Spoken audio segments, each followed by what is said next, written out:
సూడాన్లో జరుగుతున్నటువంటి అంతర్యుద్ధం దుబాయ్కి సౌదీ అరేబియాలకు మధ్య వివాదం ముదిరి పాకాన పడేలా చేస్తుంది.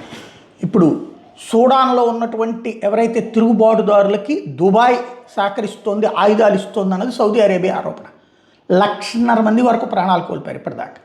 వీళ్ళిద్దరి మధ్యన డిస్ప్యూట్ ఏది యెమెన్లో జరుగుతుంది, సూడాన్లో జరుగుతుంది. ఈ రెండు చోట్ల కూడా ముస్లిం వర్గాలే 4 వర్గాలుగా చీలిపోయి, ఒకటి ఐఎస్ఐఎస్ వర్గమా, ఒకటి లోకల్ ప్రభుత్వ వర్గమా, ఒకటి దుబాయ్ అనుకూల వర్గమా, ఒకటి సౌదీ అరేబియా వర్గమా, ఇట్లాగా చివరికి సాధారణ ముస్లింలు అక్కడ చచ్చిపోతుంది కూడా. ఇతర పార్టీల్లో ఆ గ్రూపులో ఉన్నోళ్ళు ముస్లింలు చంపుకుంటున్నారు, ముస్లిం దేశాలు ఫైనాన్స్ చేస్తున్నాయి. ఇది అక్కడ పరిస్థితి.